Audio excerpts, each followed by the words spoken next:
ಏನ್ ಮಾಡ್ತಾ ನಿಂಗೆ ಅದು ಬಟರ್ಫ್ಲೈ ಏನ್ ಮಾಡ್ತಿಂಗೆ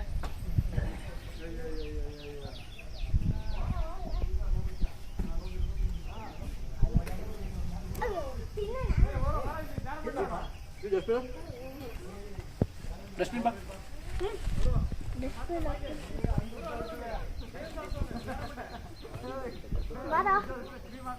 ಕಾಯಿ ಹೊಡ್ಕೊಳ್ಳಿ ಅಲ್ರಿ ಅಲ್ಲಿ ಅಲ್ಲಿ ಅಲ್ಲ ಅಲ್ಲಿ ನೋಡು ನೀರು ಹಾಕ್ಬೇಕು